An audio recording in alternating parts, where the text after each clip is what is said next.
पश्चिम बंगाल में 2 विधानसभा सीटों के 15 बूथों पर आज एक बार फिर से मतदान हुआ, लेकिन इस बार इन बूथों पर शांति के साथ मतदान किया गया। यानी जो 29 अप्रैल को हुआ उसके ठीक उलट आज यहां पर देखने को मिला। वोटिंग के दौरान ना तो कोई गड़बड़ी हुई और ना ही कोई धांधली हुई, जिसका नतीजा ये रहा कि आपको बता दें लगभग शाम के 5 बजे तक 86.90% वोटिंग यहां पर की गई, जिसके तहत मगराहट पश्चिम में 11 बूथों पर 86.11% वोटिंग हुई तो डायमंड हार्बर में 4 बूथों पर आंकड़ा 87.60% पहुंच गया। यानी 5 बजे तक 86.90% वोटिंग हुई। दरअसल 29 अप्रैल को सेकेंड फेज में वोटिंग के दौरान मिली धांधली की शिकायतों के बाद आज फिर से मतदान का फैसला लिया गया था। डायमंड हार्बर में रॉयनगर में ईवीएम मशीन के बटन पर इंक लग गई थी। इस शिकायत पर फिर वोटिंग हुई और वोट देने के लिए सुबह से ही बूथ पर भारी भीड़ दिखी। खासकर महिलाओं ने कहा कि पहले वोट देने से डर लगता था, लेकिन अब कोई डर नहीं है। नहीं, कोई भय नहीं है। सेंट्रल फोर्सेस तैनात है। हाँ, अब सुरक्षा है हमारे यहाँ। ठीक रहेगा फिर? अब ठीक रहेगा। लोग ये जरूर कह रहे हैं कि सेंट्रल फोर्सेस है और ये सबसे बड़े सुकून की बात है, क्योंकि इसके पहले चुनाव जब होता था तो डर लगता था। वहीं मगराहट पश्चिम के 11 बूथों पर भी वोटिंग हुई, जहां शांति के साथ वोटिंग हुई। वोटिंग के लिए पहले से ज्यादा सुरक्षा बल की तैनाती की गई थी ताकि कोई गड़बड़ी ना हो। महिलाओं की भारी तादाद, लंबी लंबी कतारें देखी जा रही हैं और ये वोटिंग के लिए वेट करती नजर आ रही महिलाएं। वोटिंग हो गई है, किस्मत ईवीएम में कैद हो गई है। अब इंतजार 4 मई का है, जब 36 घंटे बाद काउंटिंग शुरू होगी।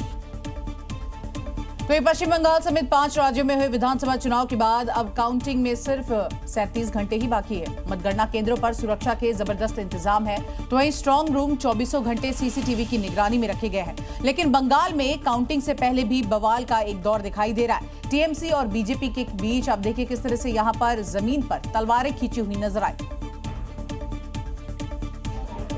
जिन्हें इन तस्वीरों में साफ देखा जा सकता है, जो आई है दक्षिणी 24 परगना के फाल्टा, कोलकाता के शामपुकुर से और बर्धमान से। फाल्टा में तो टीएमसी प्रत्याशी जहांगीर खान के खिलाफ लोग सड़कों पर उतर आए हैं। प्रदर्शन में महिलाएं बड़ी संख्या में शामिल हुई है, क्योंकि जहांगीर खान के गुंडे उन्हें चुनाव के बाद भी धमका रहे हैं। यहाँ पे पार्टी जो है, यहाँ पे प्रधान है वो बोल रहा है कि जहांगीर खान का आदमी जो बोल रहा है कि यहाँ के लड़कियों को रेप करेगी। वहीं दूसरी तरफ शामपुकुर में बीजेपी टीएमसी की तनातनी खत्म नहीं हो रही है। यहाँ स्ट्रांग रूम की निगरानी के लिए पहुंची बीजेपी प्रत्याशी की टीएमसी कार्यकर्ताओं ने हुटिंग कर दी।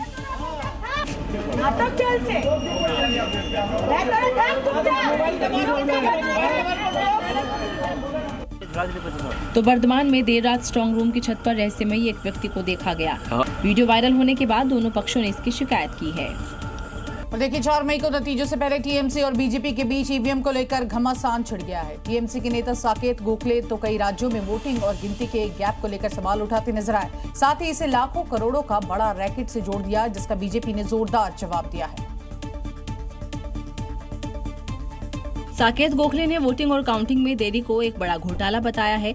गोखले ने सोशल साइट एक्स पर एक पोस्ट के जरिए बीजेपी और चुनाव आयोग पर निशाना साधा और कहा कि बंगाल में 29 अप्रैल को, तमिलनाडु में 23 अप्रैल को और केरल में 9 अप्रैल को वोटिंग खत्म हो गई, तो काउंटिंग में देरी क्यों। इसे लेकर टीएमसी नेता ने बीजेपी को घेरते हुए गंभीर आरोप लगाए कि इससे बीजेपी को नकली एग्जिट पोल का इस्तेमाल करके शेयर बाजार में हेरफेर करने का काफी समय मिल जाता है। लोकसभा 2024 के दौरान एग्जिट पोल में एनडीए को 400 से ज्यादा सीटें मिलने का अनुमान दिखाए जाने के बाद आम निवेशकों को 31 लाख करोड़ रुपए का नुकसान हुआ, लेकिन नतीजे इसके ठीक उलट आए। ये लाखों करोड़ों का एक रैकेट है। ईसीआई और सेबी मिलकर बीजेपी को पैसे कमाने में मदद कर रहे हैं। ईवीएम को लेकर उठे सवालों पर बीजेपी ने भी जोरदार पलटवार किया और इसे टीएमसी के हार की हताशा बताया।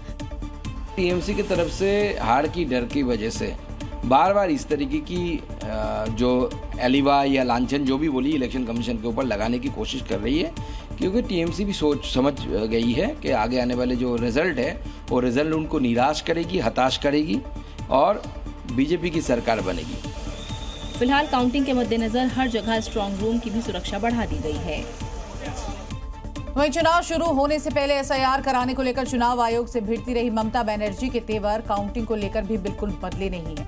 वो एक बार फिर से देखिए सुप्रीम कोर्ट पहुंच चुकी हैं और इसी के साथ साथ आयोग के काउंटिंग निर्देशों पर आपत्ति जताती हुई नजर आई। लेकिन सुप्रीम कोर्ट में उन्हें एक बार फिर से झटका लगा। कोर्ट ने किसी तरह के आदेश देने से साफ मना कर दिया है। दरअसल ममता बनर्जी ने काउंटिंग को लेकर चुनाव आयोग के मतगणना नियमों को चुनौती दी थी, क्योंकि चुनाव आयोग ने 4 मई को होने वाले काउंटिंग को लेकर सर्कुलर जारी किया था, जिसमें हर मतगणना केंद्रों पर हर टेबल पर कम से कम एक केंद्रीय कर्मी या PSU कर्मी की मौजूदगी को अनिवार्य किया गया था, जिसके खिलाफ TMC पहले कोलकाता हाईकोर्ट गई और इसके बाद सुप्रीम कोर्ट, और दोनों ही जगह से उन्हें झटका ही लगा। बीजेपी ने इस पर चुटकी ली। क्यों कल्याण बनर्जी को लॉयर एज ए लॉयर आप भेजते हैं? वो तो अच्छे लॉयर नहीं, हारेंगे ही। तो इस बार भी हारने का मौका मिला उनको, और कोर्ट ने उनको समझा दिया कि डेमोक्रेसी क्या है। तो TMC के तेवर भी कोर्ट के फैसले के खिलाफ ठंडे पड़ गए हैं। सुप्रीम कोर्ट ने हमारी बात को मान्यता नहीं दी और इस ECI और जो डायरेक्शन दी थी एम्प्लॉइज, सेंट्रल गवर्नमेंट एम्प्लॉइज रहेंगे, तो उसको दिया। ठीक है, देखते हैं अब काउंटिंग के दिन दीदी के तेवर कैसे रहते हैं। पश्चिम बंगाल के नतीजे क्या आएंगे ये तो देखिए 4 मई को ही पता लगेगा। लिहाजा TMC हो या फिर बीजेपी अभी से जश्न की तैयारी करने में संकोच कर रहे हैं, क्योंकि दोनों के ही बीच इस बार कांटे की टक्कर है। लेकिन दूसरी तरफ अबीर, गुलाल और मिठाई का कारोबार करने वाले दुकानदार अपनी तैयारी मुकम्मल कर चुके हैं। फिर चाहे वो रंग गुलाल हो या फिर मिठाइयाँ, उन्होंने दोनों ही पार्टियों के हिसाब से अपने उत्पाद तैयार किए हैं, लेकिन कम प्री ऑर्डर मिलने से हैरान है।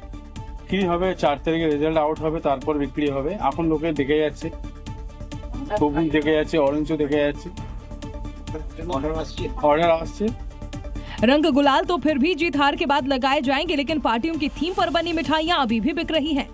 एक तो रसगुल्ला में हम लोग का ऑरेंज रसगुल्ला और आम का रसगुल्ला बन रहा है। इसके साथ हम लोग साफल्य अभिनंदन और साफल्य अभिनंदन मतलब कॉन्ग्रेचुलेशंस, और एक है बेस्ट ऑफ लक मतलब विजयी हो, और लोग एडवांस की बधाई देने के लिए इसे खरीद रही हैं।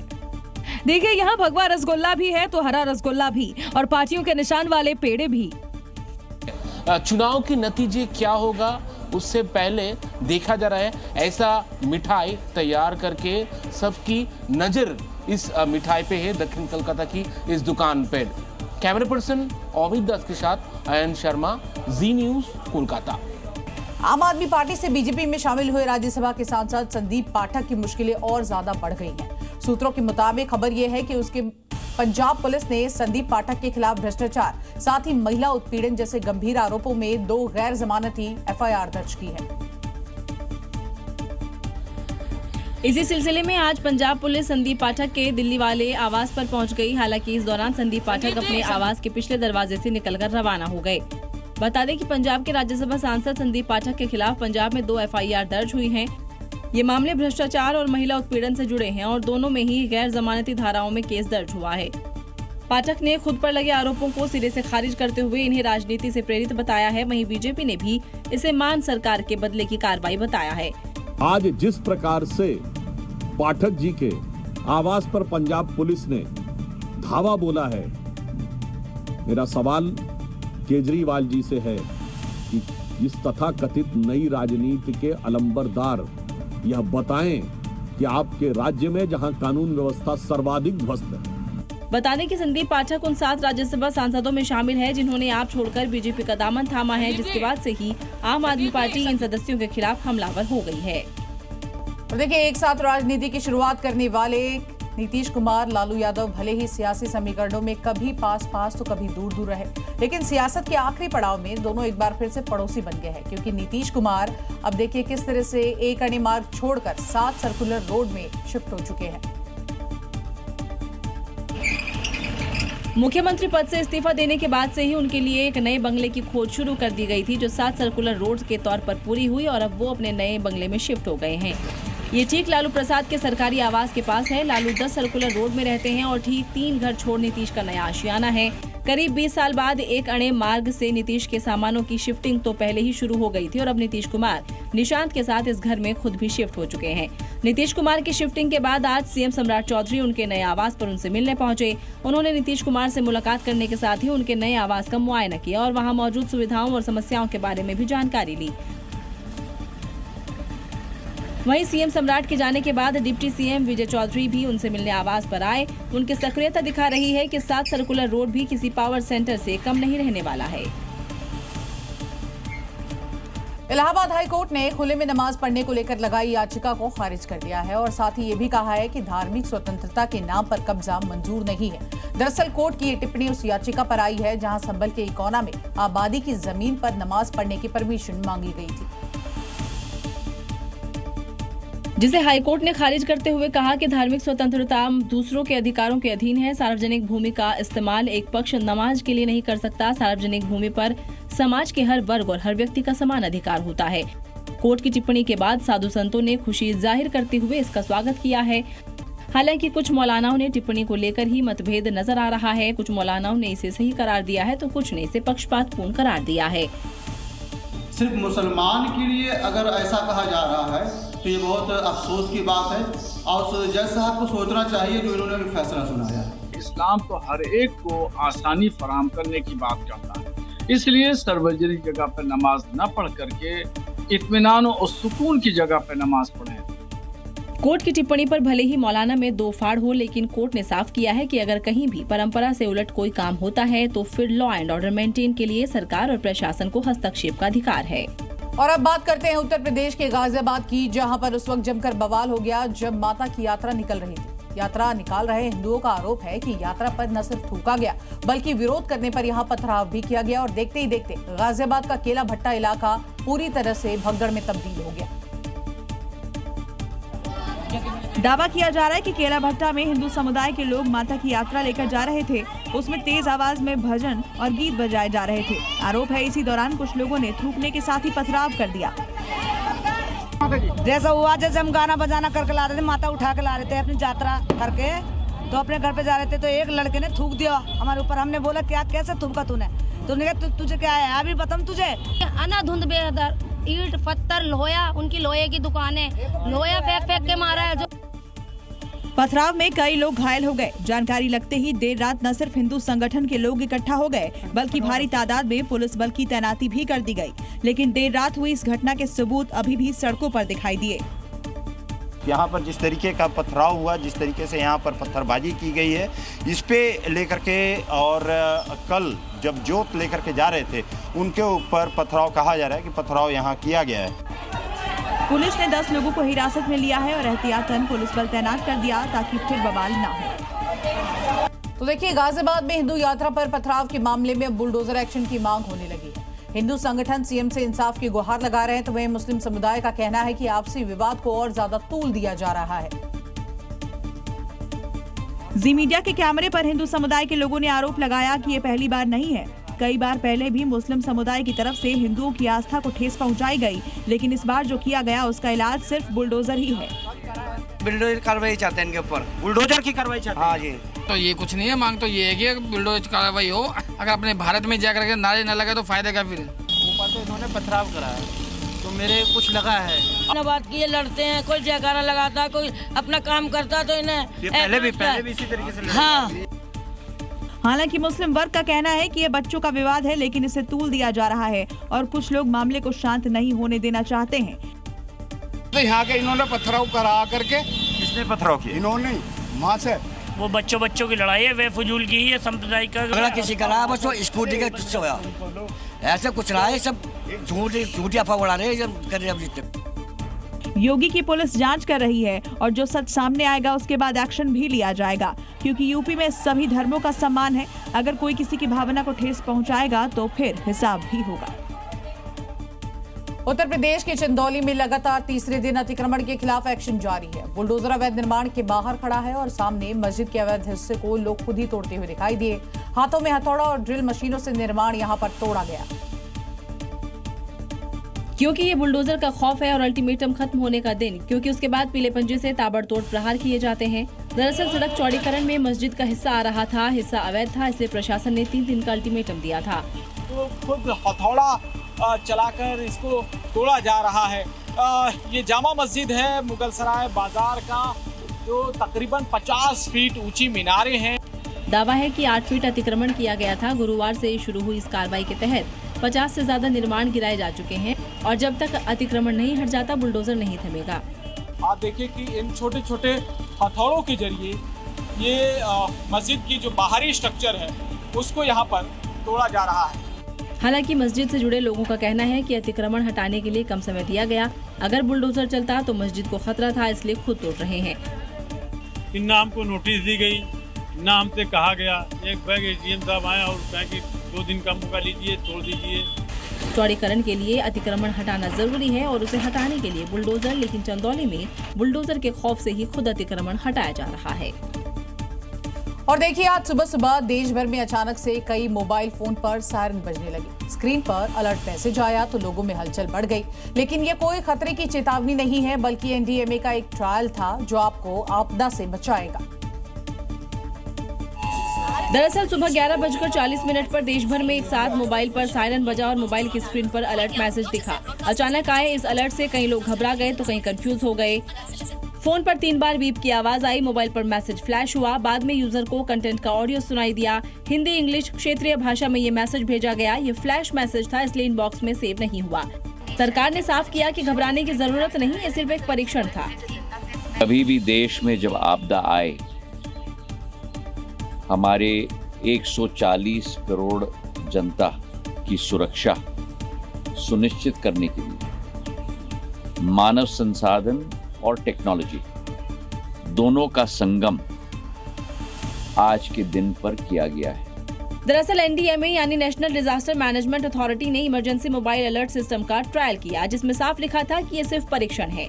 यानी अब नई तकनीक सेल ब्रॉडकास्ट सिस्टम के जरिए किसी भी इलाके में एक साथ अलर्ट भेजा जा सकता है, ताकि भविष्य में आपदा से आपकी सुरक्षा और पुख्ता हो सके।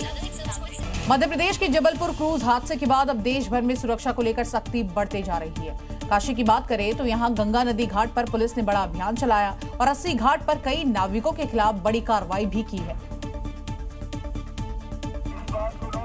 और ये असर जी न्यूज की उस मुहिम का है, उस सवाल का है जो जबलपुर हादसे पर हमने उठाया था। देखिए, काशी में गंगा नदी पर पुलिस ने चेकिंग अभियान चलाया और लाइफ जैकेट न होने पर बड़ी कार्रवाई की। किनारे लगाइए नाव, किनारे लगाइए, इधर लगाइए किनारे तुरंत। पुलिस ने इस अभियान के तहत 15 नावों को सीज किया है और कई नाव चालकों मालिकों के खिलाफ FIR दर्ज की। वीडियो में साफ दिखाई दे रहा है कि कई नावों पर यात्रियों को लाइफ जैकेट नहीं दी जा रही थी या फिर जैकेट की हालत खराब थी। इसके अलावा चलती नावों पर सेल्फी और रील बनाना जैसी गंभीर लापरवाहियां भी पकड़ी गई। पुलिस के मुताबिक अब नियमों का उल्लंघन करने वाले पर कड़ी कार्रवाई होगी, क्योंकि पानी में छोटी सी लापरवाही का नतीजा तो हम जबलपुर हादसे में देख ही चुके हैं। इसलिए सुरक्षा नियमों का पालन जरूरी नहीं, अनिवार्य है। उत्तर प्रदेश के पीलीभीत में शिक्षा विभाग में करोड़ों का घोटाला करने वाला एक चपरासी गिरफ्तार हो गया है। पुलिस ने इसके साथ परिवार के 7 महिलाओं को भी हिरासत में लिया है, जो इस शातिर के साथ फर्जीवाड़े में पूरी तरह से शामिल थी। जिला शिक्षा निदेशक के दफ्तर में बैठे चपरासी इल्हाम उर्फ रहमान शमसी सरकार को करोड़ों का चूना लगा चुका है। और ये है इनकी पत्नियां, सास और रिश्तेदार जो इसकी राजदार और पार्टनर हैं। चेहरा भले ही बुर्के के पीछे छिपा हुआ है, लेकिन इन बुर्का गैंग ने अपने आका के साथ सरकारी खाते से पूरे 8 करोड़ रुपए गायब कर दिए। इन महिलाओं में 3 महिलाएं उसकी बीवियां, एक सास है, एक साली है तो 2 महिलाएं रिश्तेदार हैं, जिनके खाते में गबन के लाखों करोड़ों डिपॉजिट किए जाते थे। फरवरी 2026 में जिला विद्यालय निरीक्षक ने इस चपरासी के खिलाफ गबन की शिकायत की, जो विभाग के कोषागार में वेतन, बिल और टोकन जनरेशन का काम देखता था। जांच में पता चला इसने अधिकारियों कर्मचारियों के फर्जी हस्ताक्षर किए और घर की 7 महिलाओं का नाम शिक्षकों की लिस्ट में चुपके से ऐड कर दिया। कभी वेतन, कभी बिल की मदद से पैसे उनके खाते में ट्रांसफर करता रहा, जो अब तक 8 करोड़ से भी ज्यादा हो चुका है। अब जांच इस बात की हो रही है कि इन महिलाओं के अलावा कहीं पूरे जिले में इसका नेटवर्क मौजूद तो नहीं। उत्तर प्रदेश की झांसी में ऑनलाइन सट्टा खिलाने के मामले में अब देखिए पुलिस ने एक बहुत बड़ा एक्शन ले लिया है। यहां पर बड़े सिंडिकेट का पर्दाफाश करते हुए रैकेट के 3 सदस्यों को धर दबोचा। इसके बाद सिंडिकेट के सरगना को भी दिल्ली से गिरफ्तार किया गया है। पुलिस की गिरफ्त में आया ये शख्स सिंडिकेट का किंगपिन आशीष उपाध्याय है। बीजेपी के साथ कनेक्शन और नेता मंत्रियों के साथ फोटो खिंचाकर इस शख्स ने इलाके में खुद की रसूखदार वाली छवि गढ़ ली थी। अपने प्रभाव को दिखाकर उसने अपना सिंडिकेट तैयार किया और ऑनलाइन सट्टेबाज का धंधा शुरू किया, जिसे दुबई से ऑपरेट किया जा रहा था, जिसमें करीब 100 करोड़ से अधिक लेन देन के विषय भी सामने आया था। मामले का खुलासा तब हुआ जब पुलिस ने सिंडिकेट के 3 सदस्यों को गिरफ्तार किया था। एक बड़ा सिंडिकेट जो सट्टा संचालन कर रहे थे, उनके 3 सदस्यों को गिरफ्तार करके जेल भेजा है। पुलिस के मुताबिक दुबई से ऑपरेट होने वाले मोबाइल ऐप के जरिए सट्टेबाजी होती, जिसमें एक क्वाइन की कीमत करीब 7 रुपए थी, जिसे भारत में इसे 25 रुपए में बेचा जाता था। इस तरह के प्रति कॉइन करीब 18 रुपए का मुनाफा होता था। अब पुलिस ये पता लगा रही है कि सिंडिकेट ने कितने लोगों को शिकार बनाया है। घाटी में ड्रग तस्करों के खिलाफ अब देखिए सरकार ने जंग छेड़ दी है। अनंतनाग में बड़ी कार्रवाई करते हुए प्रशासन ने कुख्यात ड्रग माफिया के ठिकानों पर दबिश दी और देखते ही देखते नशे की कमाई से बनी करोड़ों की अवैध संपत्ति को जमींदोज कर दिया। अनंतनाग से आई ये 2 तस्वीरें गवाही दे रही हैं कि नए कश्मीर में नशे का कारोबार नहीं चलेगा और उसकी अवैध कमाई से बनी अवैध इमारतों को ऐसे ही मिट्टी में मिला दिया जाएगा। बता दें कि ड्रग तस्कर कुख्यात ड्रग तस्कर सज्जाद राथर ने नशे का अवैध कारोबार कर करोड़ों की संपत्ति बनाई और सरकारी जमीन पर आलीशान प्रॉपर्टी तैयार कर ली। लेकिन आज बुलडोजर के हर प्रहार के साथ वो प्रॉपर्टी मिट्टी में मिलती चली गई। अवैध कमाई से बनाई गई इस संपत्ति की एक एक ईंट जब तक मिट्टी में नहीं मिल गई, पीला पंजा गरजता रहा और कुछ ही घंटों में प्रशासन ने उसकी 1 करोड़ की संपत्ति को ध्वस्त कर दिया। बता दें कि नशा मुक्त अभियान के तहत कुछ दिन पहले ही अनंतनाग के संगम इलाके में अधिकारियों ने करोड़ों की कई अवैध इमारतों को गिरा दिया था। 100 दिन के इस अभियान से घाटी में नशे के सौदागरों में हड़कंप मचा हुआ है। 4 साल की मासूम के साथ दुष्कर्म और हत्या के मामले को लेकर अब देखिए महाराष्ट्र का पुणे उबल रहा है। यहाँ आरोपी को फांसी देने की मांग कर रही महिलाओं ने मोर्चा खोल दिया है। मामले में अब देखिए खुद सीएम फडणवीस ने संज्ञान भी लिया है और उन्होंने अदालत से मृत्युदंड की मांग कर दी है। ये वही आरोपी है जिसकी हैवानियत ने पूरे इलाके को सन्न कर दिया है। इस आरोपी ने एक 4 साल की मासूम को अपना शिकार बनाया और फिर उसकी हत्या कर दी। मामला सामने आते ही इलाके में बवाल हो गया और लोग सड़कों पर उतर आए। थाने के बाहर धरने पर बैठे इन लोगों की मांग है कि आरोपी को फांसी दी जाए। खुद सीएम फडणवीस भी इस दरिंदे को मौत की सजा देना चाहते हैं। उसके खिलाफ फास्ट ट्रैक कोर्ट में मुकदमा चलाया जाएगा और हम मांग करेंगे कि इस प्रकार के आरोपी को मृत्युदंड की सजा मिले। पुलिस ने आरोपी का सीसीटीवी के आधार पर गिरफ्तार कर लिया है और घटनास्थल पर फॉरेंसिक टीम के साथ छानबीन में जुटी है। लेकिन लोगों का गुस्सा शांत नहीं हो रहा है, जिसे देखते हुए इलाके में सुरक्षा व्यवस्था कड़ी कर दी गई है। मध्य प्रदेश के उज्जैन में पुलिस ने ट्रैक्टर माफिया को गिरफ्तार किया है। आरोपी किसानों से ट्रैक्टर किराए पर लेता था, उन्हें गिरवी रखता था या फिर बेच देता था। आरोपी के पास से अब तक 20 ट्रैक्टर जब्त किए गए हैं। पुलिस की गिरफ्त में बैठा ये वही आरोपी रफीक है जो किसानों को किराए का लालच देकर उनके ट्रैक्टर ले लेता था और कुछ महीने किराया देने के बाद वो रफू चक्कर हो जाता था। ऐसा ही कुछ आरोपी ने जब कुछ किसानों के साथ किया तो पीड़ितों ने पुलिस में शिकायत की। सूचना के आधार पर पुलिस आरोपी तक पहुंची और उसके कब्जे से 20 ट्रैक्टर जब्त किए, जिनकी कीमत 1 करोड़ से ज्यादा बताई जा रही है। रफीक को किराए पर दिए थे। 1 महीने का किराया देने के बाद रफीक ने ना तो किराया दिया और बाद में पता चला कि ये चारों ट्रैक्टर उसके द्वारा बेच दिए गए हैं। पुलिस अब आरोपी के साथियों की तलाश कर रही है, साथ ही उन लोगों की भी जांच कर रही है जिन्हें रफीक ने ट्रैक्टर बेचे हैं। साथ ही किसानों को ऐसे लोगों से सतर्क रहने की अपील की है। मध्य प्रदेश के उज्जैन में पुलिस ने ट्रैक्टर माफिया को गिरफ्तार किया है। आरोपी किसानों से ट्रैक्टर किराए पर लेता था, उन्हें गिरवी रखता था या फिर बेच देता था। आरोपी के पास से अब तक 20 ट्रैक्टर जब्त किए गए हैं। पुलिस की गिरफ्त में बैठा ये वही आरोपी रफीक है जो किसानों को किराए का लालच देकर उनके ट्रैक्टर ले लेता था और कुछ महीने किराया देने के बाद वो रफू चक्कर हो जाता था। ऐसा ही कुछ आरोपी ने जब कुछ किसानों के साथ किया तो पीड़ितों ने पुलिस में शिकायत की। सूचना के आधार पर पुलिस आरोपी तक पहुंची और उसके कब्जे से 20 ट्रैक्टर जब्त किए, जिनकी कीमत 1 करोड़ से ज्यादा बताई जा रही है।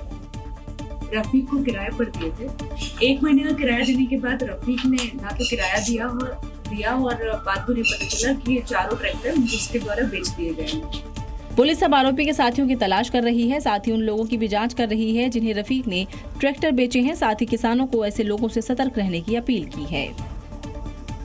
उत्तर प्रदेश के फर्रुखाबाद से हैरान करने वाला एक मामला सामने आया है, जहां पर एक झोला छाप डॉक्टर सद्दाम ने चेकअप के बहाने एक युवती के साथ दुष्कर्म करने की कोशिश की। युवती ने खुद को सद्दाम के चंगुल से छुड़ाया और सीधे पुलिस स्टेशन पहुंची।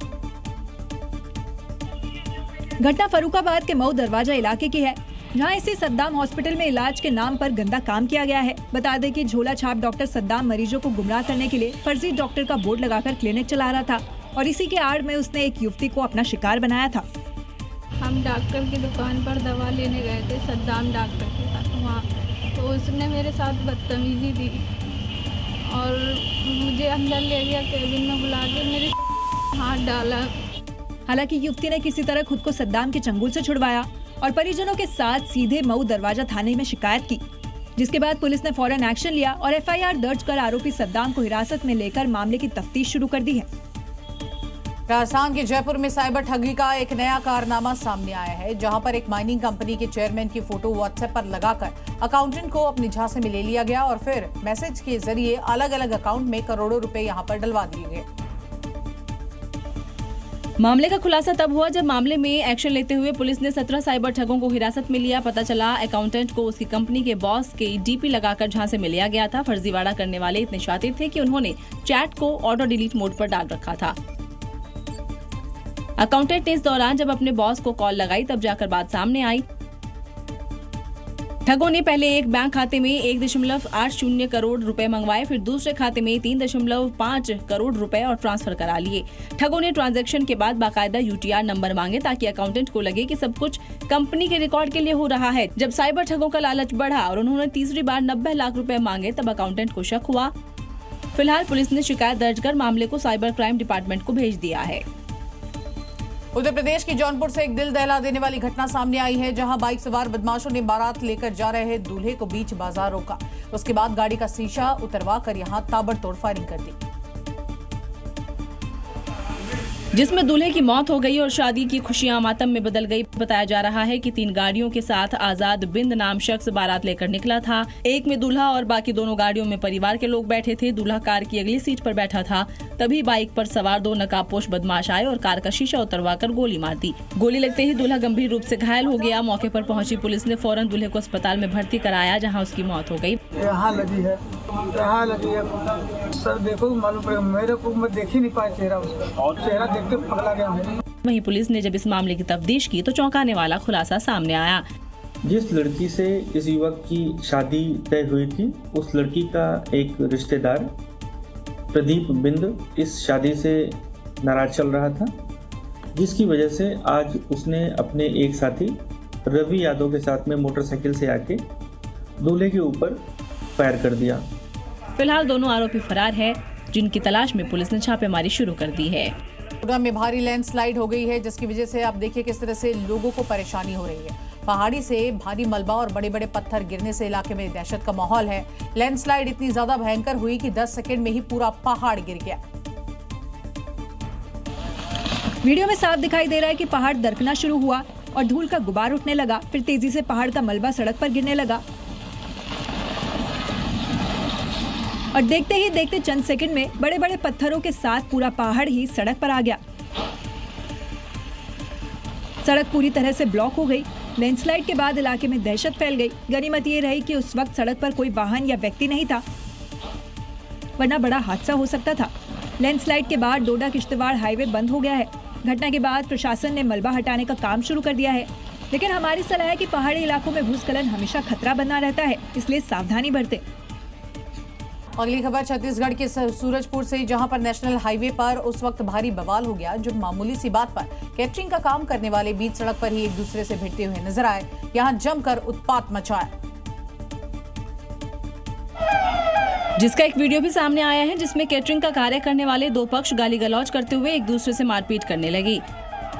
बताया जा रहा है कि एक पक्ष अपना काम निपटाकर वापस लौट रहा था। इसी बीच कैटरिंग से जुड़े कुछ लोग शराब के नशे में उनसे भिड़ गए, जहां शुरुआती कहासुनी के बाद मामला हाथापाई तक पहुंच गया और देखते ही देखते जमकर लात घूंसे चलने लगे,